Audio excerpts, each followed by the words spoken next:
नमस्कार साथियों, वापस से शुरू करते हैं अपने उसी क्लास को जो हमने बीच में छोड़ी थी।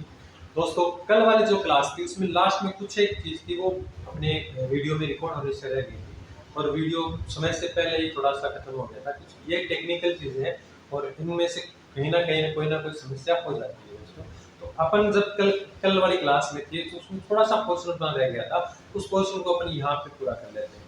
देखिए, कल अपन का जो लास्ट पॉइंट था वो था एजेंसी का संबंध, अभिकरण का संबंध था। और लास्ट में मैंने आपको एक चीजें भी दिखाई थी कि एक जो साझेदार होता है वो एजेंट भी होता है और स्वामी भी होता है। फिर मैंने आपको उस क्लास में अपने लास्ट में पढ़ा था कि अभिकर्ता या एजेंट कैसे होता है, सॉरी अभिकर्ता कैसे, एजेंसी का संबंध किस प्रकार से है, अभी का एजेंट का संबंध किस प्रकार से वो अपन ने पढ़ लिया था। उसमें लास्ट में जो बचा हुआ दोस्त होता है वो था कि एजेंसी का संबंध कैसे होता है। एजेंसी का संबंध इस प्रकार से होता है कि एक व्यक्ति के द्वारा या फिर एक साझेदार के द्वारा कोई भी कार्य किया होता है, उसका इफेक्ट सभी साझेदारों पर बराबर बराबर पड़ता है। जब उसका बराबर बराबर सभी साझेदारों पर पड़ रहा है, इसका मतलब है कि उनके बीच का जो संबंध है वो कैसा संबंध है, एजेंसी का संबंध है। एक साझेदार द्वारा लिए हुए निर्णय का लाभ अगर सभी को हो रहा है, जो निर्णय लिया है उसका लाभ अगर मिलता है तो सभी को मिलता है, अगर उससे हानि होती है तो सभी को होती है। उस वजह से इनके बीच में जो संबंधित होता है वो कैसा होता है, एजेंसी का संबंध होता है। इसमें थोड़ा सा है कि एक साझेदार द्वारा किए गए कार्यों से सभी अन्य साझेदार क्या होते हैं, जुड़े होते हैं। एक व्यक्ति ने जो कार्य कर दिया उसका इफेक्ट सभी व्यक्तियों पर पड़ने वाला है। प्रतिबद्ध जो अन्य साझेदार जुड़े हुए हैं वो प्रतिबद्ध या संबंधित होते हैं, उसको अन्य साझेदार जो जुड़ना होता है तो उसके निर्णय के ऊपर वो प्रतिबद्ध भी है, उससे संबंधित भी है। ये दोनों शब्द लिखा रहा हूं ताकि आप थोड़े कंफ्यूज नहीं हो। जो जुड़ा हुआ है उसी को अपन प्रतिबद्ध कहते हैं, उसी को अपन संबंधित कहते हैं, अतः उनमें एजेंसी का संबंध होता है। दोस्तों, इसी चीज से 2022 में क्वेश्चन पुट अप हुआ था और वो क्वेश्चन है आपके सामने कि प्रत्येक साझेदार नियोक्ता व खालिस्तान होता है। तो इसी से जस्ट पहले मैंने आपको जो दोनों परिभाषाएं लिखाई थी, इससे पहले मैंने आपको एक लाइन लिखाई थी कि प्रत्येक साझेदार एजेंट भी होता है और स्वामी भी होता है। ये जो नियोक्ता शब्द है, इस नियोक्ता का अर्थ क्या होता है, स्वामी होता है। प्रत्येक साझेदार है वो स्वामी भी है और वो क्या है, एजेंट भी होता है। क्या होता है, एजेंट भी होता है। ये थोड़ी सी चीज आप देख लेना, ये अपने इसमें आके 2022 में इसका एक क्वेश्चन आया था। ऑप्शन तो मेरे थोड़े से याद है, लेकिन उसमें एजेंट था, फिर आपका एक साझेदार था, अभिकर्ता था, एजेंट और अभिकर्ता, तो एक होता है। इसी प्रकार से 3-4 शब्द उसमें और दिए थे। वो क्वेश्चन अपने 2022 में आया था, तो वो मैंने आपके ऊपर बता दिया। अब वापस से अपन चलते हैं अपने टॉपिक के ऊपर। ये अपना हो गया था साझेदारी की विशेषताओं के बाद जो इसी टॉपिक में अपनी चीज होती है वो आता है साझेदारी के गुण। आगे चलते हैं साझेदारी के गुण को लेकर। देखो, मैंने कल वाली क्लास में भी आपको बताया था, इसमें भी मैं फिर से बताता हूँ कि साझेदारी की जो विशेषताएं होती हैं, उन विशेषताओं में साझेदार के गुण भी शामिल होते हैं और उन्हीं विशेषताओं में साझेदार की सीमाएं भी होती हैं। तो अपन ये कह सकते हैं कि साझेदार की सीमाएं और साझेदार के जो गुण होते हैं वो कहीं ना कहीं साझेदारी की विशेषताओं में भी आते हैं। उसी चीज की कुछ विशेषताएं होती हैं और वो विशेषताएं कुछ ऐसी हो सकती हैं जो उसके लिए हानिकारक भी हो सकती है और उसके लिए फायदे वाली भी हो सकती हैं। फायदे वाली होती है उनको अपन बोल देते हैं गुण या लाभ, और जो हानि वाली होती है उनको बोलते हैं सीमाएं। वही चीजें अपन देखें, साझेदारी के गुण और उनको आप क्या बोल सकते हो, लाभ भी बोल सकते हैं। साझेदारी के कौन कौन से लाभ, ठीक है दोस्तों। चलते हैं पहली, सबसे पहली बात गुण और लाभ का तो आपको पता ही है। गुण क्या होता है, लाभ क्या होता है। गुण मतलब अच्छी बातें, आपने अच्छे कौन कौन से गुण है, तो जो अच्छी अच्छी बातें हैं गुणों में आ जाएंगी, वो उनके लाभ हो जाएंगे। और जो बुरी बातें होती है जो जाके आगे हानिकारक होती है, जो नुकसान पहुंचा सकती है, वो हानि में आ जाती है। तो गुण क्या है, गुण सबसे पहला इसका आता है इसकी स्थापना। उसकी स्थापना, ये स्थापना करना आपको अपनी विशेषता, पहली विशेषता देखी थी, स्थापना होगी और स्थापना के साथ क्या चीज होगी, समापन। स्थापना में समापन क्या होता है, सरल होता है। यही अपन ने इसकी पहली विशेषता पढ़ी। विशेषता में भी अपन ने ये चीज देखी थी कि साझेदारी विशेष, कोई भी साझेदारी है उस साझेदारी की अगर कोई स्थापना करनी है तो स्थापना क्या होगी, बिल्कुल सरल तरीके से स्थापना हो सकती है। कैसे हो सकती है, जिन व्यक्तियों को साझेदारी फर्म का व्यवसाय करना होता है वो साझेदार या फिर वो व्यक्ति मिलकर लिखित या मौखिक कोई समझौता करते हैं, और उस समझौता करने के साथ ही साझेदारी क्या हो जाती है, स्टार्ट हो जाती है। साझेदारी की स्थापना क्या हो गई, सरल हो गई। साथ में एक चीज होती है कि साझेदारी जो है उसको पंजीकृत करवाना अनिवार्य नहीं होता है, ऐच्छिक होता है। अगर अनिवार्य नहीं है तो उसको पंजीकरण में, साझेदारी का व्यवसाय जो अपन करेंगे तो उसका पंजीकरण करवाने में भी आपको कोई लंबा प्रोसेस नहीं करना पड़ेगा, क्योंकि वो क्या है, ऐच्छिक है, इच्छा के ऊपर है, अनिवार्य नहीं है। तो स्थापना क्या होगी, सरल होगी। फिर बात करते हैं समापन। समापन कैसे सरल हो सकता है, तो समापन भी उसी तरीके से सरल हो सकता है। सभी साझेदार आपस में मिलकर कहें कि ये फर्म हमको, ये व्यवसाय अपन को आगे नहीं चलाना है, वो क्या हो जाएगा, समापन हो जाएगा। तो ये 2-3 पॉइंट है, आप इसमें लिख लो। बाकी चीजें अपन विशेषताओं में पढ़ चुके हैं, उनके अलावा एक दो बातें हम आपको यहाँ पे बता देता हूँ। तो सबसे पहले पहला पॉइंट कि साझेदारी। साझेदारी अपन ने पढ़ा था कि साझेदारी किसका परिणाम है, तो साझेदारी एक समझौते का परिणाम होता है। किसके परिणाम होती है, समझौते का परिणाम होता है। तो साझेदारी फर्म जो भी संभावित, जो अपने साझेदार होते हैं, उन संभावित साझेदारों के बीच जो समझौता होता है, साझेदारी साझेदारी व्यवसाय, साझेदारी व्यवसाय। तो साझेदारों के रूप में, साझेदारों के बंदे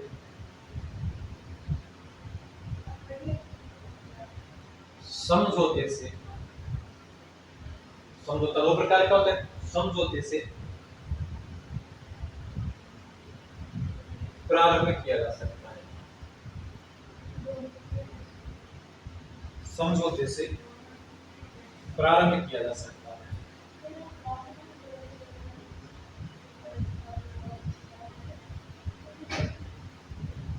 प्रारंभ किया जा सकता है, या फिर अपन कह सकते हैं कि जो संभावित साझेदार है, क्योंकि साझेदार जब समझौता होता है उससे पहले वो संभावित होते हैं, अपन ये कह सकते हैं। अभी संभावित वाला थोड़ा सा कंफ्यूज होता है। तो साझेदारों के मध्य कोई भी समझौता होता है, समझौता होने के बाद ही साझेदारी फर्म क्या आती है, अपने अस्तित्व में आती है, उसकी स्थापना हो पाती है। वही चीज यहाँ साझेदारी का जो व्यवसाय होता है, उस साझेदारों के मध्य समझौते से प्रारंभ किया जा सकता है। जैसे समझौता हो गया, साझेदारी व्यवसाय आप क्या कहते हो, प्रारंभ हो गया। फिर बात रही दूसरे पॉइंट की। दूसरा पॉइंट है कि साझेदारी फर्म का पंजीकरण करवाना अनिवार्य नहीं है। साझेदारी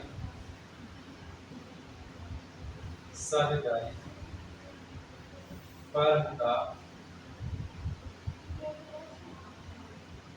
पंजीकरण करवाना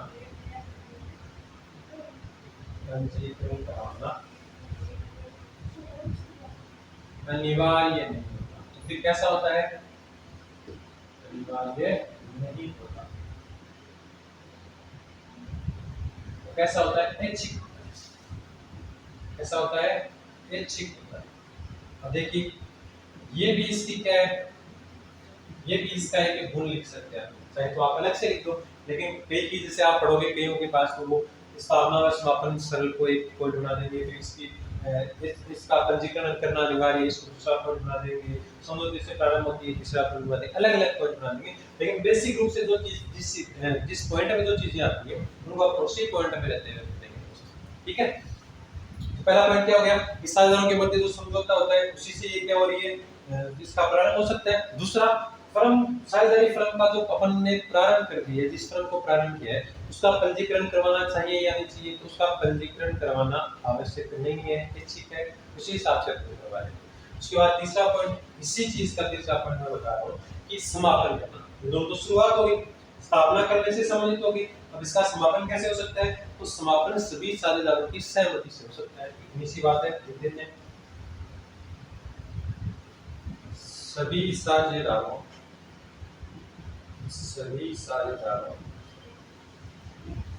की सहमति से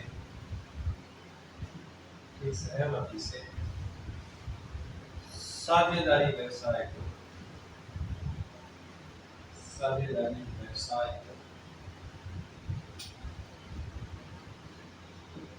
समाप्त किया जा सकता है।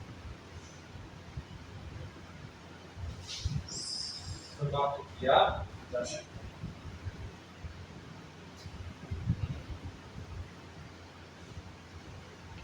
समझ में आ गई? ये 3 चीज़ें हैं, इसके अलावा कुछ नहीं पढ़ेंगे। स्थापना और समापन एक बार आप स्क्रीनशॉट भी ले सकते हो, साथ-साथ में आपको नहीं दिख रहा हो तो देख लो। कि साझेदारी व्यवसाय को साझेदारों के मध्य समझौते से प्रारंभ किया जा सकता है और साझेदारी फर्म का पंजीकरण करवाना अनिवार्य नहीं होता है, ऐच्छिक होता है और सभी साझेदारों की सहमति से साझेदारी व्यवसाय को समाप्त किया जा सकता है। ठीक है दोस्तों, अब बात करते हैं दूसरी की। पहला पॉइंट आपके सामने हो गया, दूसरा है संतुलित निर्णय। संतुलित निर्णय, इस संतुलित निर्णय को अपन दूसरे नाम से भी बोल सकते हैं या आप इसको बोल सकते हो व्यवसाय संचालन में, व्यवसाय संचालन में सुविधा।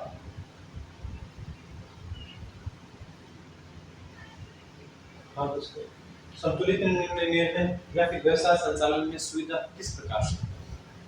अब देखिए, एकल व्यवसाय जब था उसके पास निर्णय अकेला व्यक्ति लिया करता था, लेकिन साझेदारी में खूब सारे व्यक्ति आ गए। जब साझेदारी व्यवसाय में खूब सारे व्यक्ति होते हैं तो प्रत्येक व्यक्ति को अलग अलग कार्यों में विभाजित किया होता है। जैसे कोई क्रय से संबंधित कार्य देख रहा है, कोई उत्पादन से संबंधित कार्य देख रहा है, कोई वित्त से संबंधित कार्य देख रहा है, कोई विपणन से संबंधित कार्य देख रहा है, कोई विज्ञापन से संबंधित कार्य देख रहा है, कोई मार्केटिंग का कार्य देख रहा है। प्रत्येक साझेदार को अलग अलग कार्य बांटे हुए होते हैं। जब प्रत्येक व्यक्ति को अलग अलग कार्य में विभाजित किया होता है, उन कार्यों में गलतियां होने की संभावनाएं कम हो जाती है। जब गलतियां होने की संभावना कम हो जाती है तो जो निर्णय लेंगे वो निर्णय क्या होंगे, बहुत हद तक या बहुत अच्छी मात्रा में वो निर्णय सही निकल कर आएंगे।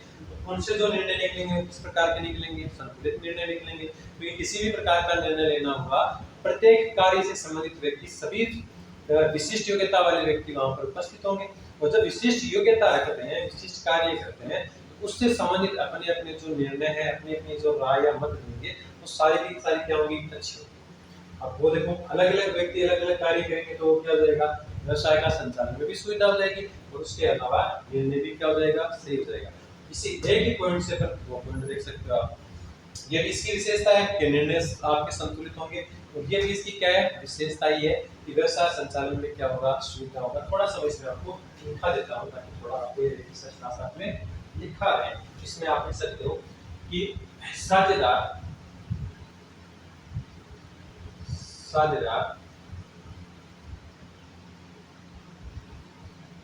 अपनी विशिष्ट योग्यताओं के अनुसार, अपनी विशिष्ट योग्यताओं के अनुसार अलग अलग कार्यों को देख सकते हैं, अलग अलग कार्यों को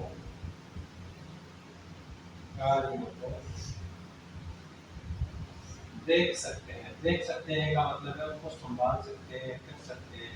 अलग अलग प्रकार के अलग अलग टाइप के जो काम है उनको देते हैं। जैसे मैंने भी आपको बताया, कोई क्रय संबंधी देख रहा है, कोई विक्रय से, कोई उत्पादन से, कोई विपणन से, कोई भंडारण से, कोई वित्त का देख रहा है, कोई मानव संसाधन का देख रहा है, सारी चीजें इसमें देख सकते हैं। आगे बढ़ते हैं, जिनसे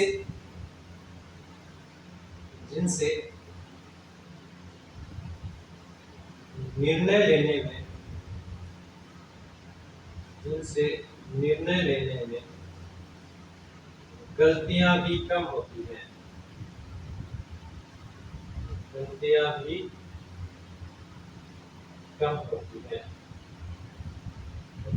अलग व्यक्ति है, अलग अलग योग्यता के व्यक्ति है, विशिष्ट योग्यता रखते हैं, वो जो निर्णय लेंगे उनसे गलतियां भी क्या होंगी, कम होंगी। तो साथ में गलतियां भी परिणाम स्वरूप, गलतियां कम होगी तो उसका जो परिणाम निकल कर आएगा, परिणाम स्वरूप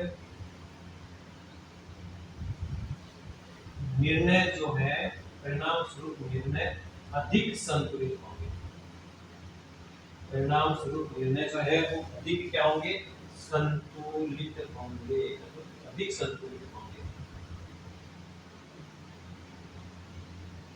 अधिक संतुलित होंगे। तो ये देख लीजिए आपकी दूसरी भी संतुलित निर्णय या व्यवसाय संचालन में जो सुविधा है उसके अकॉर्डिंग अपन देखते हैं। तो उसमें आपका क्या गया, साझेदार अपनी विशिष्ट योग्यताओं के अनुसार अलग अलग कार्यों को देख सकते हैं जिनसे निर्णय लेने में या फिर जो भी गलतियां हैं वो कम होती हैं और परिणाम स्वरूप निर्णय अधिक क्या होंगे, संतुलित होंगे दोस्तों। ठीक है दोस्तों, आगे चलते हैं। अपना जो तीसरा पॉइंट है आपने लिख लिया होगा, अच्छे से उतार लिया होगा। आगे देखते हैं तीसरा पॉइंट। अब देखिए, पहला अपने एकल व्यवसाय में वापस से चलते हैं थोड़ा सा। उसकी एक सीमा थी कि संसाधन कम होते हैं, पैसा एक व्यक्ति कितना ला सकता है, इतना कम ला सकता है। इसकी एक विशेषता ये है कि अधिक व्यक्ति जुड़े हुए होंगे तो पैसे भी क्या आएंगे, अधिक मात्रा में प्राप्त हो पाएंगे। उनका जो कोष होगा वो क्या हो जाएगा, अधिक कोष। उनके पास कोष किस प्रकार के होंगे, अधिक कोष प्राप्त उनको हो जाएंगे।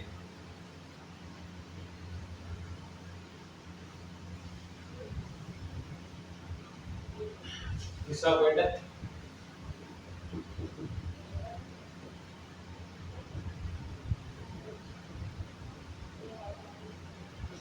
अधिक कोष। एकल स्वामित्व में एक व्यक्ति पूंजी लेकर आता है, साझेदारी में एक से अधिक व्यक्ति है, एक से अधिक व्यक्ति है। मानिए कि एक व्यक्ति के पास 1 लाख रुपए है, अगर 10 व्यक्ति साझेदार बन रहे हैं और प्रत्येक के पास 1-1 लाख रुपए है, 10 लाख की पूंजी आ गई। इसका मतलब एकल व्यवसाय से तो इसमें अधिक कोष प्राप्त हो रहा है, अधिक प्राप्त हो रहा है। वही चीज इसमें अपन को लिखनी है कि एकल व्यवसाय की तुलना में, एकल व्यवसाय की तुलना में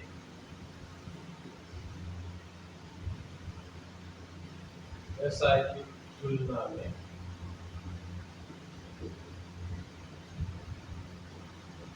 अधिक पूंजी, पूंजी को अपन क्या बोल सकते हैं, कोष बोल सकते हैं।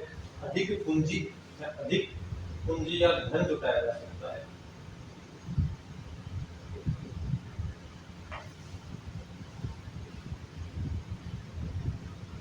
अधिक पूंजी या धन को जुटाया जा सकता है।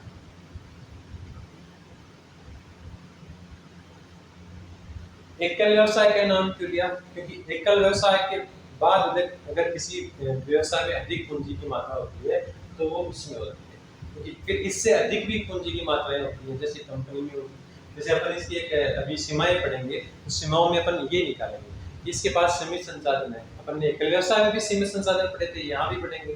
क्यों, क्योंकि जब एक लिमिटेड है, इसमें भी एक साझेदार है, वो 50 से अधिक नहीं हो सकते। 50 व्यक्तियों के पास जितनी पूंजी हो सकती है वो यहाँ पर एकत्रित हो जाएगी, वहां तक तो ये स्टॉक कर लेगा।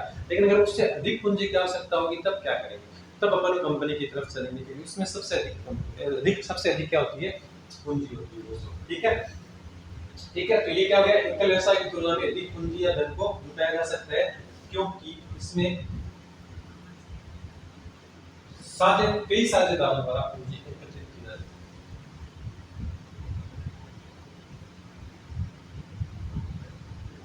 है। कई साझेदारों द्वारा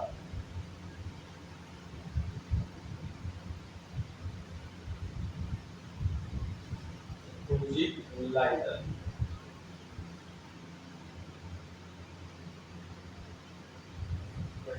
ठीक है, अधिक कोष किससे है, एकल व्यापार से अधिक कोष। एकल व्यापार से अधिक मात्रा में इसके पास क्या होता है, पूंजी होती है। क्योंकि एक से बड़े दो, 2 से 50 तक अपन देखते हैं, 50 तक व्यक्ति साझेदारी में हो सकते हैं अधिकतर। 50 तक व्यक्ति जितनी पूंजी ला सकते हैं वो एकल व्यापार से क्या हो सकती है, एकल व्यापार की तुलना में वो अधिक पूंजी हो सकती है। अगला है 4 नंबर वाला पॉइंट, देखते हैं जोखिम को बांटना। जोखिम को बांटना, जोखिम को बांटना अपन इसकी विशेषता में भी देख सकते हैं कि एक व्यक्ति जोखिम बांट रहा है। अब एक से अधिक व्यक्ति हो गए तो वो जो जोखिम एक अकेला व्यक्ति वहन कर रहा था, उसी जोखिम को अलग अलग व्यक्तियों में विभाजित कर दिया जाता है।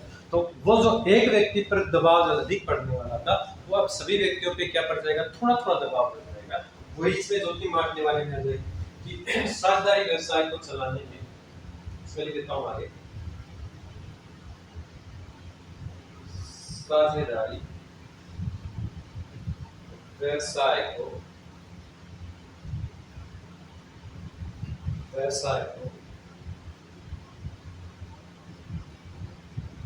चलाने में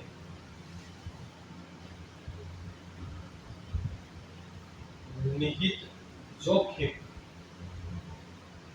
साझेदारी व्यवसाय को चलाने में निहित को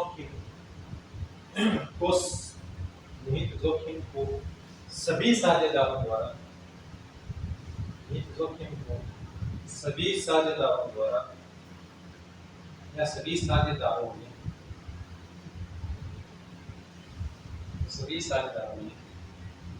बांट सकते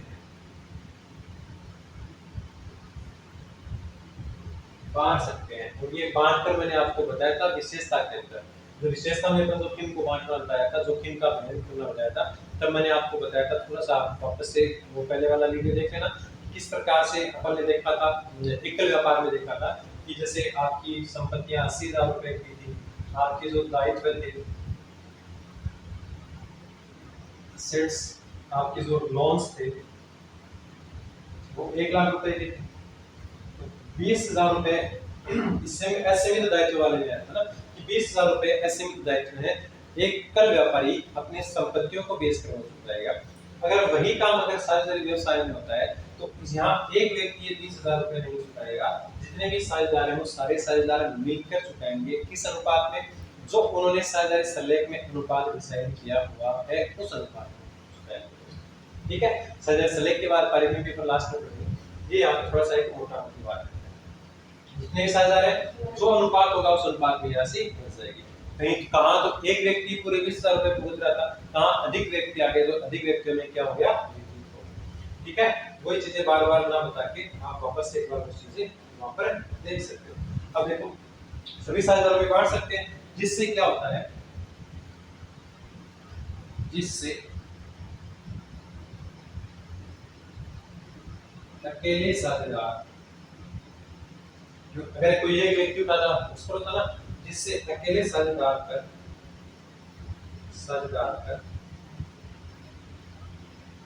पड़ने वाला बोझ, इसका वही पैसे का बोझ, ऋण का बोझ, अकेले साझेदार पर पड़ने वाला बोझ मान लो, तनाव बोल सकते हो, एवं दबाव कम हो जाता है। दबाव कम हो जाता है। अलग अलग व्यक्तियों में वो जोखिम बढ़ जाएगा। जोखिम बढ़ने का तो अगर एक व्यक्ति पे वही सारा जोखिम आता, वो तनाव, दबाव, बोझ के अंदर कुंठित हो जाता है अंदर, लेकिन वही सब में थोड़ा बढ़ जाता है तो उसका अधिक बार नहीं आ पाता और वो अच्छे से क्या कर पाता है, वहां पे सर्वाइव कर जाता है। ठीक है, ये अपने 4 हो चुके हैं। 5वां है गोपनीयता। 5वां पॉइंट है या फिर 5वां गुण से बोल सकते हैं अपन इसको, क्या है इसकी गोपनीयता। आपसे पूछता हूं, क्या साझेदारी में कोई चीज गोपनीय रह सकती है? अगर साझेदार चाहे तो गोपनीयता बनी रहती। क्यों? क्योंकि एकल व्यवसाय की तरह ही साझेदारी के जो अंतिम खाते होते हैं, साझेदारों के जो वित्तीय विवरण होते हैं, उनको प्रकाशित करना कोई कानूनी रूप से आवश्यक नहीं है। तो अगर किसी के वित्तीय विवरणों को कानूनी रूप से प्रकाशित करना आवश्यक नहीं होता है तो वहां पर गोपनीयता बनी हुई रह सकती है। आपने अपन ने भी देखा कि साझेदारी का पंजीकरण करना आवश्यक नहीं है, तो साझेदारी के वित्तीय विवरण उनको भी प्रकाशित करना आवश्यक नहीं है, तो साझेदारों के वित्तीय विवरणों को प्रकाशित करना आवश्यक नहीं होता है, तो व्यवसाय से संबंधित सभी सूचनाएं क्या रह सकती हैं, गोपनीय रह सकती हैं। वही बात आपको इसमें रखना है, गोपनीयता, हाँ जी साझेदारी में गोपनीयता बनी हुई रह सकती है, क्योंकि इसके वित्तीय विवरणों का प्रकाशन नहीं किया जाता है, अतः व्यवसाय की सूचनाओं को गोपनीय रखा जा सकता है। ये होगा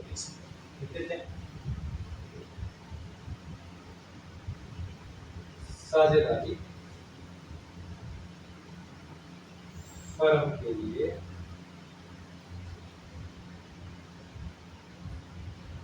अपने खातों को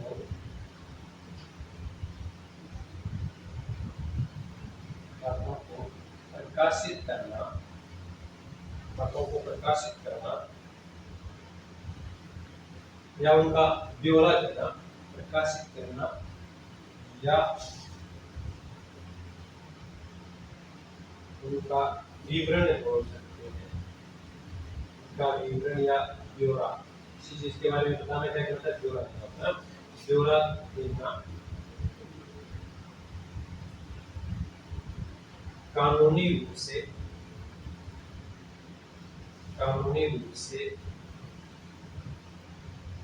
अनिवार्य नहीं है। कानूनी रूप से क्या नहीं है, अनिवार्य। जब कोई चीज कानूनी रूप से अनिवार्य नहीं है तो कोई व्यक्ति उसको प्रकाशित नहीं करता है। और जब अगर प्रकाशित नहीं करते हैं तो वो चीजें क्या रह सकती हैं, गोपनीय रह सकती है, अनिवार्य नहीं है, अनिवार्य नहीं है। अतः साझेदार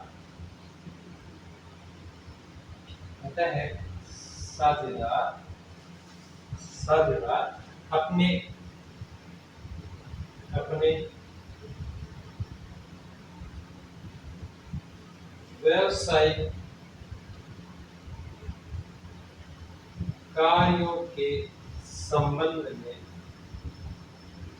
व्यावसायिक कार्यों के संबंध में सूचना को गुप्त या गोपनीय रख सकते हैं, गुप्त या गोपनीय रख सकते हैं।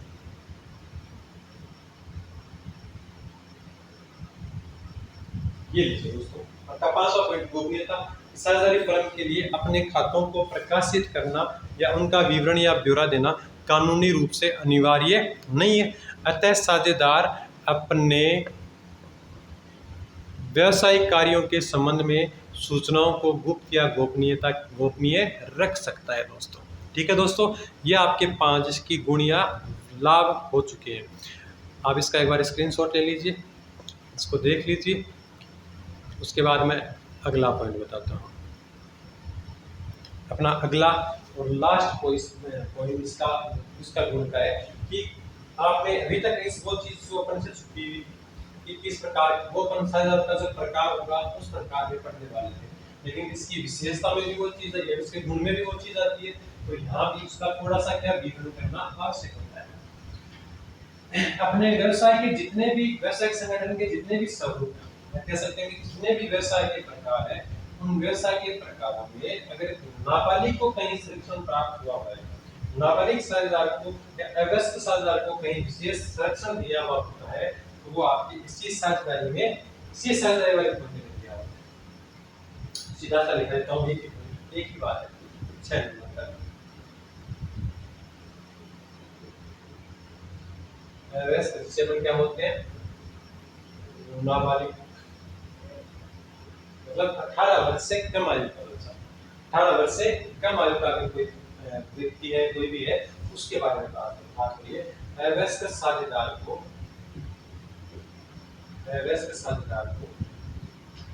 विशेष संरक्षण मिलता है।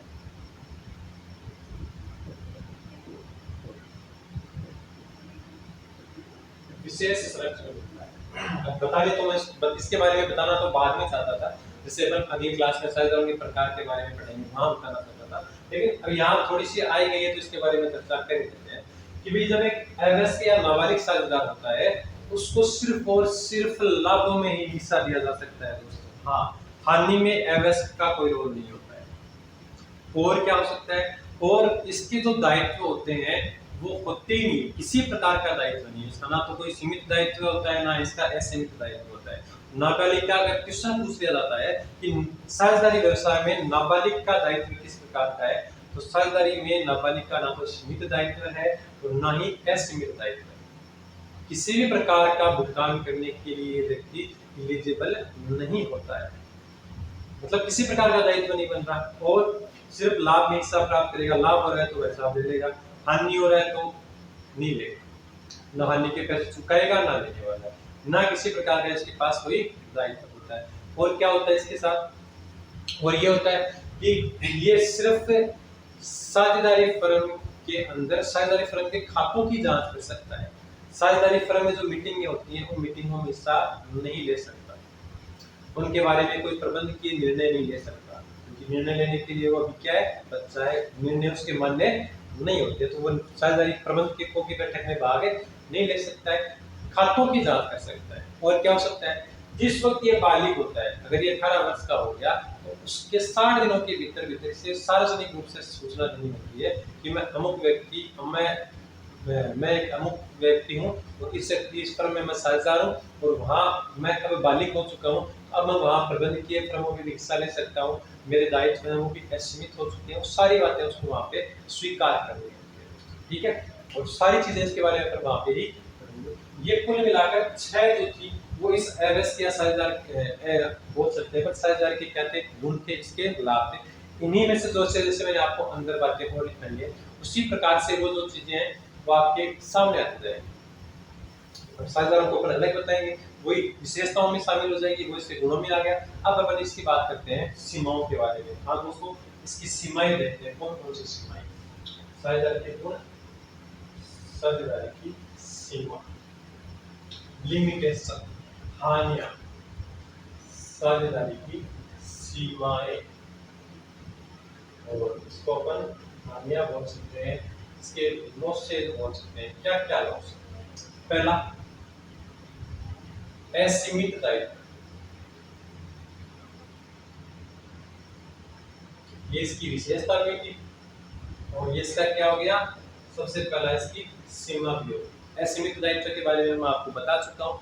यहाँ पे मैं आपको कुछ एक चीज और बताना चाहता हूँ, और वो चीज है कि साझेदारों का जो दायित्व होता है वो संयुक्त भी होता है और पृथक भी होता है।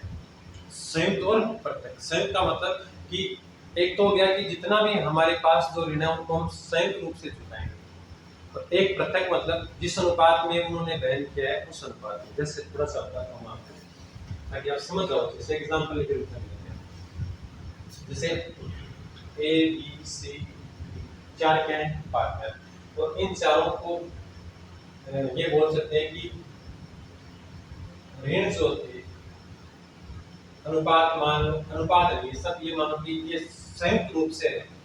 कौन सा है? संयुक्त रूप, संयुक्त दायित्व है। संयुक्त दायित्व का मतलब सारे मिलकर चुकाएंगे। संयुक्त दायित्व का मतलब सारे हम सारे क्या करेंगे, मिलकर चुकाएंगे। ऋण आपके हो गए 2 लाख के, और संपत्तियां आपकी होगी, व्यवसाय को बढ़ाने के चक्कर में लोन ज्यादा ले लिया, संपत्तियां कम रहेगी। एग्जांपल के लिए मान लें चलो 1 लाख की संपत्तियां कितनी है, 1 लाख की संपत्तियां है, तो आपके पास दायित्व कितना उत्पन्न हो गया जी? 1 लाख का कितना हो गया? 1 लाख का दायित्व हो गया। अब ये 1 लाख कौन चुकाएंगे? ये चारों मिलकर चुकाएंगे। अब इसमें ये नहीं दिया ना कि कौन व्यक्ति कितना कितना चुकाएगा। अगर इनमें से कोई भी 1 या 2 व्यक्ति कहते कि मेरे पास तो पैसे नहीं है, मैं तो नहीं चुकाने वाला, हम तो दिवालिया हो, या हमारे पास इतना पैसा नहीं है, ना हमारे नाम से कोई संपत्ति है, हमें तो परिवार वालों ने परिवार से निकाल दिया, मान लो, कौन चुकाएगा? माना कि सी और डी ने मना कर दिया साफ साफ, और बी ने कह दिया सर बी मैं तो 20,000 रुपए तक दे सकता हूँ, या फिर ये बोल दे कि मैं 30,000 रुपए तक दे सकता हूँ। एक खूब सारे पैसे वाला है, खूब सारा पैसा उसके पास, तो वो क्योंकि संयुक्त दायित्व है, तो संयुक्त दायित्व ये पैसे नहीं देगा, ये नहीं देगा, ये 30,000 के लिए हाँ भर रहा है, जो बाकी बचा हुआ है खूब पैसे वाला है, पैसे कितने देने पड़ सकते हैं? 70,000। इसका मतलब ये भी एक तरीके का क्या हो गया, हानि होगी, क्योंकि सारा भार जो है लगभग 2 व्यक्तियों पे पड़ गया। साझेदार तो 4 थे, लेकिन 2 ने मना कर दिया, तो उसके बाद शेष भार तो किस पर पड़ गया? 2 व्यक्तियों पे पड़ गया। ये कौन सी पोजीशन है? संयुक्त दायित्व होने पर, संयुक्त दायित्व होने पर है ना। क्योंकि इसके पास कोई, जिसके पास कोई धनी व्यक्ति हो गया, उस धनी व्यक्ति के पास अधिक पैसा है, तो अधिक पैसा है तो वो क्या करेगा? अधिक दायित्व का भुगतान करेगा। तो ये भी इसका दोष निकल के आ गया। वैसे अपन बात करते हैं कि ये दोनों क्या होता? पृथक पृथक दायित्व। कैसा होता? पृथक दायित्व। अब जब पृथक दायित्व होता है तब इनको दे देते हैं अपन अनुपात कि भाई अपन कितना कितना है, बराबर बराबर के पार्टनर है। सीधी सिंपल सी बात, कितने हैं? बराबर बराबर के पार्टनर है, तो प्रत्येक के हिस्से में क्या आएगा? 25,000। 25,000 रुपए का आपका क्या हो गया? दायित्व हो गया। अब आप प्रत्येक व्यक्ति के आपके पास पैसे हो चाहे नहीं हो, आपको क्या क्या देना पड़ेगा? 25,000 रुपए सबको देने पड़ेंगे। 25,000 ईच, मतलब प्रत्येक जो व्यक्ति है उसको कितने पैसे देने पड़ेंगे? 25,000 रुपए देने पड़ेंगे। ये प्रत्यक्ष दायित्व आ गया, और सब मिलकर 1 लाख रुपए दे रहे हो संयुक्त रूप से, तो उसमें कोई कम दे सकता है, कोई अधिक दे सकता है, तो वो गया। या अनुपात, प्रत्यक्ष दायित्व में अनुपात 1:1 का भी हो सकता है, 3:2:1 का भी हो सकता है, 2:2:2 का भी हो सकता है, या फिर 3:3:2:2, किसी भी प्रकार से अनुपात हो सकता है। उसी अनुपात में ये क्या हो जाएगा, विभाजित हो जाएगा। ठीक है, थोड़ा सा इसमें मैं आपको बताता हूं, ये तो थोड़ा समझाने के लिए था। आशा करता हूँ समझ गए होंगे, समझ में आई होगी बताई हुई बात की, सब नई चीज बताई, उसके बाद समझ में ये आई। अब देखो थोड़ी सी बातें समझ लेते हैं। वही बात पहले वाली, साझेदारों का दायित्व है, साझेदारों का दायित्व दो प्रकार का होता है, संयुक्त व पृथक पृथक होता है। पहले मैं आपको समझा चुका, दूसरी देखते हैं इसके बाद। और क्या बात है, तो संयुक्त दायित्व होता है, इसमें जो धनी एक साझेदार होते हैं उस पर क्या होता है, अधिक बात पड़ता है।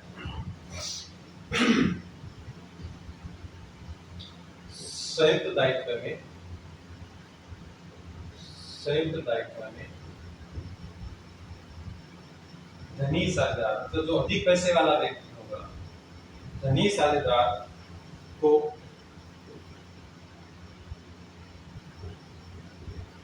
ऋण का भुगतान करने में, ऋण का भुगतान करने में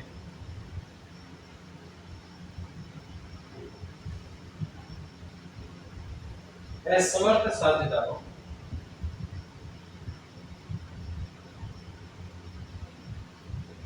ऋण का भुगतान करने में असमर्थ साझेदारों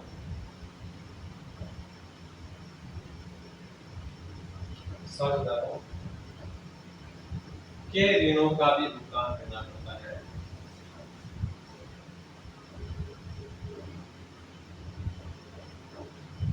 ऋणों का भी भुगतान करना।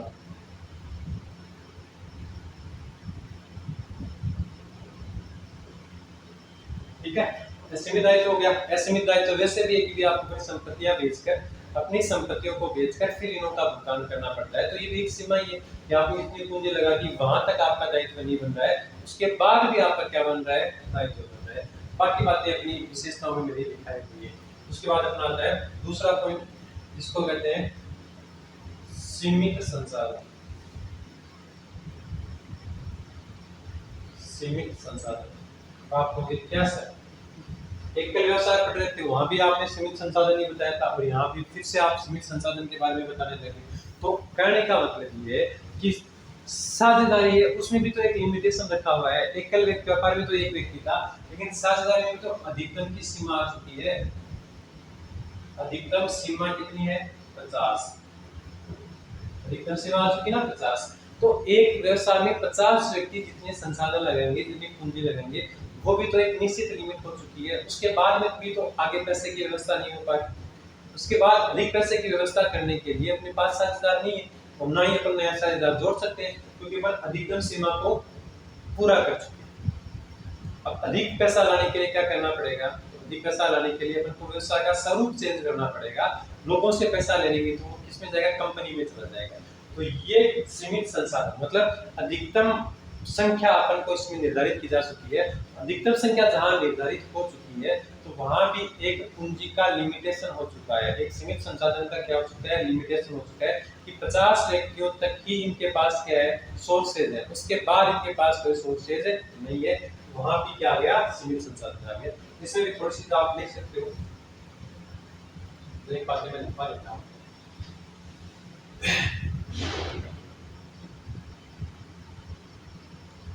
साझेदारों की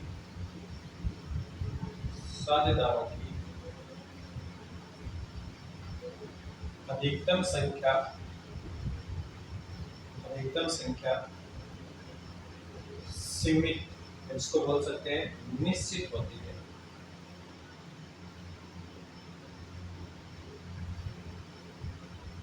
अधिकतम संख्या निश्चित होती है, अतः साझेदारी एक निश्चित आकार तक ही विस्तार ले सकती है।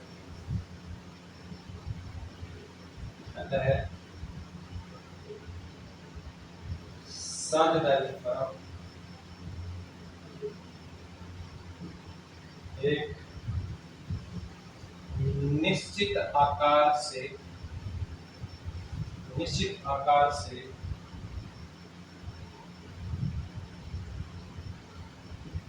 अधिक विस्तार नहीं कर पाती,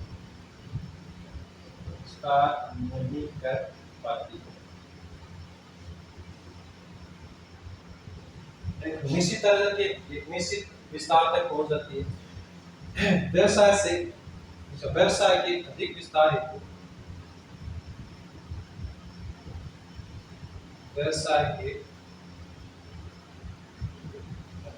विस्तार हेतु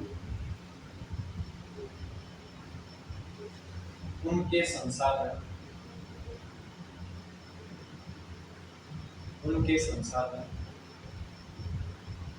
सीमित हो जाते हैं।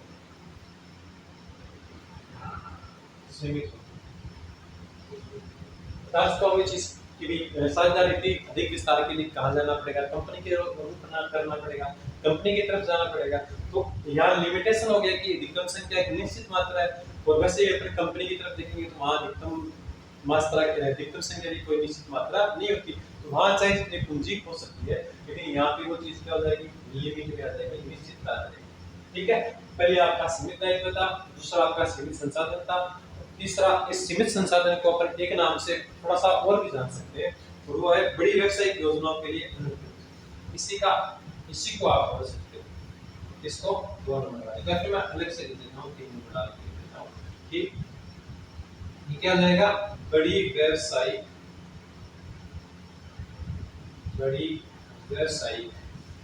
योजनाओं के लिए अनुकूल, बड़ी व्यावसायिक योजनाओं के लिए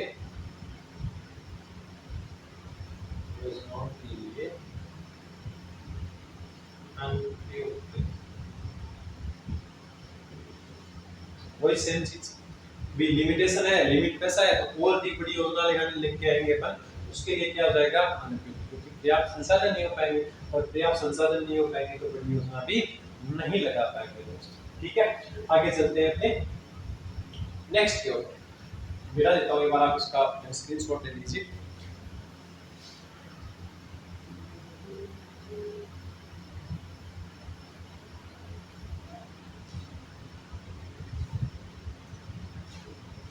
नेक्स्ट करना इंडिया का स्क्रीनशॉट आराम से साथ में अपने नोट्स बनाते हुए चलिए, क्योंकि खुद के बनाए हुए नोट्सों की कभी किसी से तुलना नहीं होती है। जो भी क्या हम अगर किसी दूसरे व्यक्ति से नोट बनवा कर देंगे, आप लोगों की खास बात होती है, सर वीडियो तो दे रहे हो, साथ में नोट्स भी लिखना है, लिखना है, खुद थोड़ी सी अगर मेहनत करोगे तो और ज्यादा अच्छा होगा। जैसे हम पढ़ा रहे साथ में आप लिखते चलोगे, आपका अभ्यास हो जाएगा, फिर आपकी भाषा में वो चीजें लिखी हुई है तो आप उसको और अच्छे से समझ पाओगे, आपको उसमें कोई नुकसान नहीं होने वाला है दोस्तों। ठीक है, अपने 3 पॉइंट देख लिए, वैसे 2 ही देखे, दूसरे का अपने तीसरा पॉइंट करके देखा है। 4 नंबर लिख देता हूँ, परस्पर विरोध की संभावना।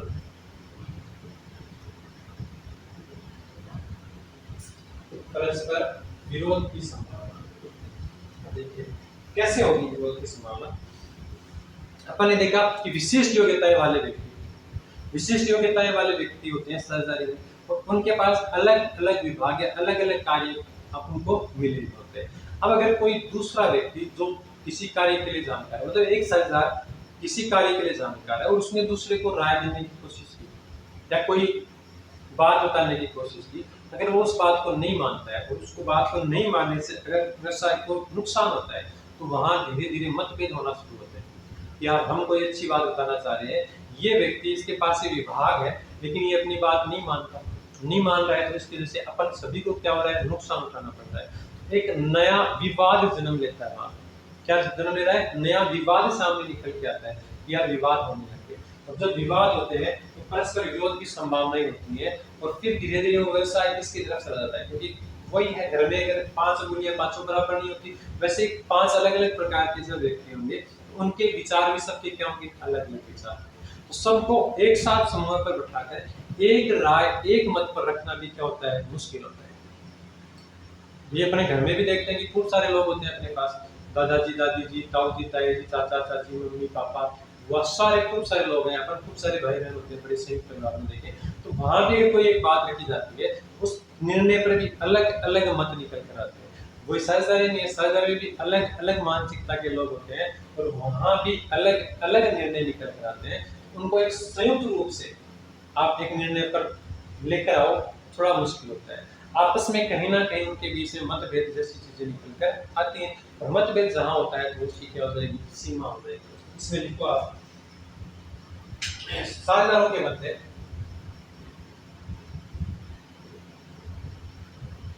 साझेदारों के मध्य मध्य किसी मामले को लेकर, किसी मामले को लेकर, मामले को लेकर मतभेद है तो, मतभेद है तो इससे साझेदारों के मध्य, साझेदारों के मध्य विवाद की स्थिति उत्पन्न होती है, मध्य विवाद उत्पन्न होता है। जब विवाद उत्पन्न हो रहा है, विवाद विवाद उत्पन्न हो रहा है, तो फिर विवाद धीरे धीरे बढ़ता है, कम होने का नाम नहीं लेता है, तो वो एक साझेदारी व्यवसाय के नुकसानदायक स्थिति बनती है उसको। दूसरी चीज इसमें थोड़ा सा और जोड़ देते हैं, एक साझेदार के निर्णय, एक साझेदार के निर्णय से दूसरे साझेदार जुड़े हुए होते हैं, निर्णय से दूसरे साझेदार जुड़े हुए होते हैं। कोई एजेंसी वाला संबंध, अभी पढ़ा था ना अपन ने, एजेंट और एजेंसी का संबंध, तो वही एक साझेदार का निर्णय, एक साझेदार ने जो निर्णय लिया दूसरे साझेदार भी उससे क्या हुए, जुड़े हुए होते हैं। अतः किसी एक, अतः किसी एक का अनुचित निर्णय, अगर किसी एक साझेदार ने कोई अनुचित निर्णय लिया, किसी एक का अनुचित निर्णय दूसरों के लिए, दूसरों के लिए, दूसरों के लिए वित्तीय बर्बादी, वित्तीय हानि का कारण बन सकता है, वित्तीय हानि का कारण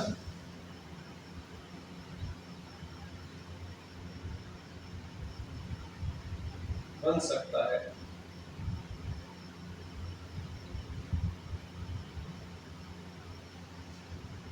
हानि नहीं छूट जाएगी,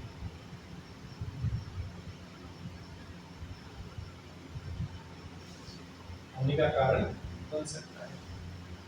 ठीक है, ये आपका चौथी सीमा होगी। अब ये अंदर में इसलिए लिखा रहा हूं ताकि आपको ये चीजें थोड़ी बार में भी, जब आप बार बार पढ़ो तो ये चीजें समझ में आना है, बाकी अपने क्वेश्चन जो है वो पॉइंट पॉइंट से निकलने वाले हैं, अंदर डीप से क्वेश्चन निकलने की संभावना कम होती है।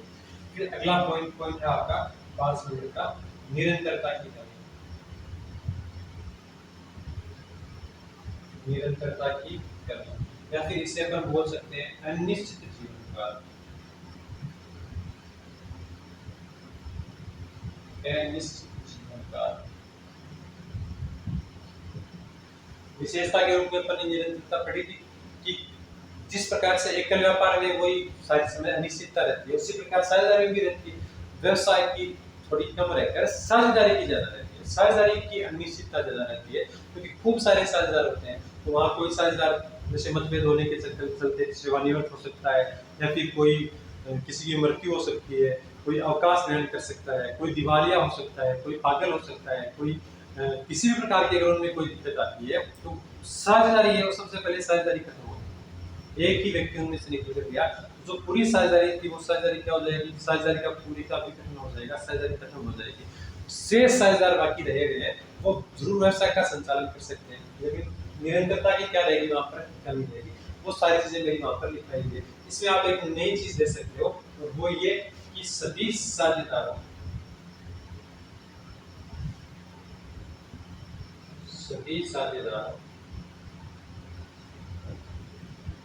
की सहमति से इसे कभी भी समाप्त किया जा सकता है,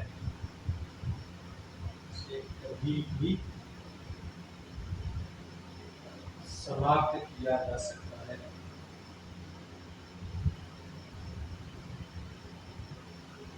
और आप थोड़ा सा इसमें मैं हिंट देता हूँ आपको, नीचे लिख देता हूँ अपने पास से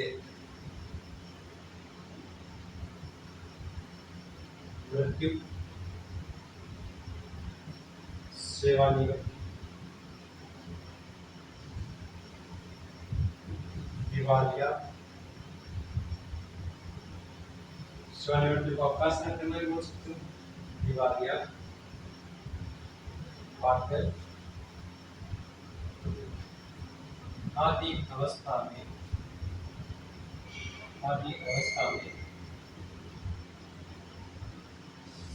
साझेदारी समाप्त हो सकती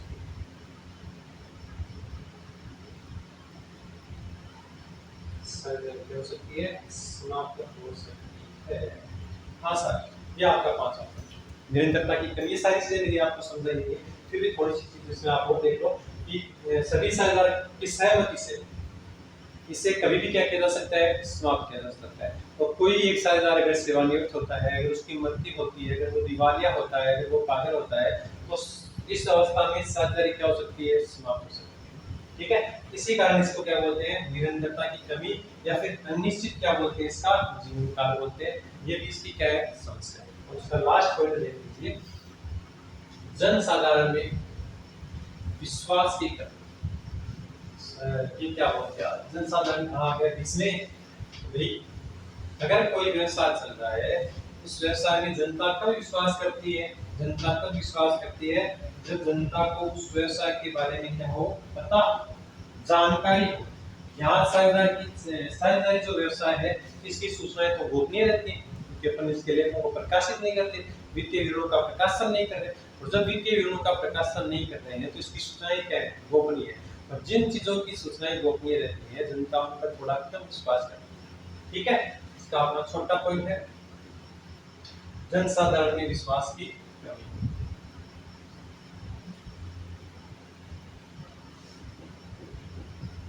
जनसाधारण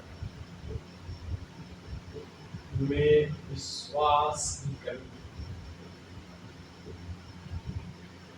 में क्या हो रहा है, विश्वास कमी हो रही है। और एक शब्द इसको आप और दे सकते हो, स्थायित्व की कमी। जनसाधारण में विश्वास की कमी, इतना ही। जनसाधारण में विश्वास की कमी जो है, वो मैं आपको बता चुका हूँ कि साझेदारी के जो लेखे हैं, जो वित्तीय विवरण है, उनका प्रकाशन नहीं किया जाता है। और जब इनका प्रकाशन नहीं किया जाता है, तो आम जनता को इस पर क्या होता है, विश्वास कम होता है। लिखा हुआ ठीक रहता है थोड़ा, साझेदारी फर्म, साझेदारी फर्म की वित्तीय सूचनाएं, की वित्तीय सूचनाओं का प्रकाशन, वित्तीय सूचनाओं का प्रकाशन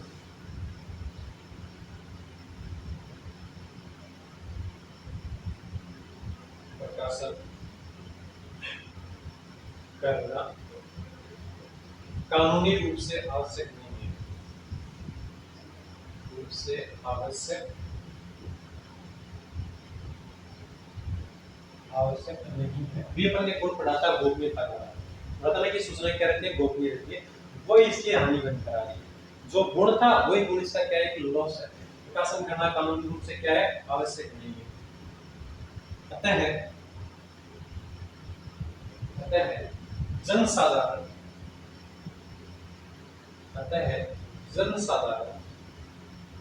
के लिए के लिए फर्म की वित्तीय स्थिति को जानना,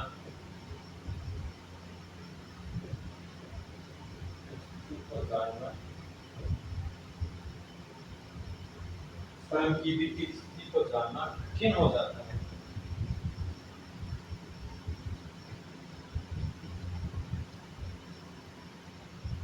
कठिन हो जाता है, वित्तीय स्थिति को नहीं जान पाते, वित्तीय स्थिति को जानना क्या हो जाता है, कठिन हो जाता है, जिसके कारण उनके विश्वास में क्या कमी आती है, जिस कारण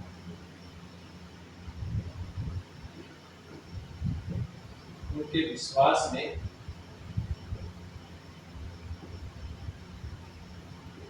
कमी आती है।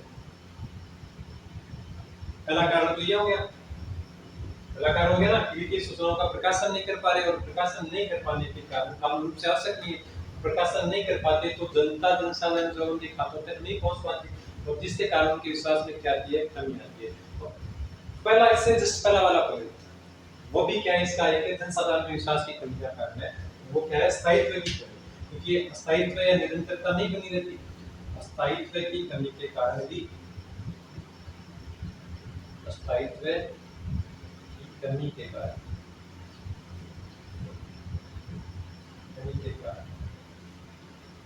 भी जनसाधारण का विश्वास नहीं करता, के कारण भी जनसाधारण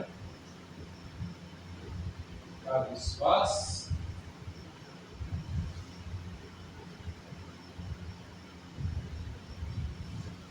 के जनसाधारण के विश्वास में कमी आती है, विश्वास में कमी आती है। दो बातें, जनसाधारण का विश्वास में कमी क्यों, दो बातें मैं आपको यहाँ पे बता चुका हूँ। ये अपने आज की क्लास में साझेदारी के गुण हो गए, साझेदारी की सीमाएं हो गई। अगली क्लास में हम पढ़ेंगे साझेदारों के प्रकार। ठीक है, आज के लिए नमस्कार, धन्यवाद।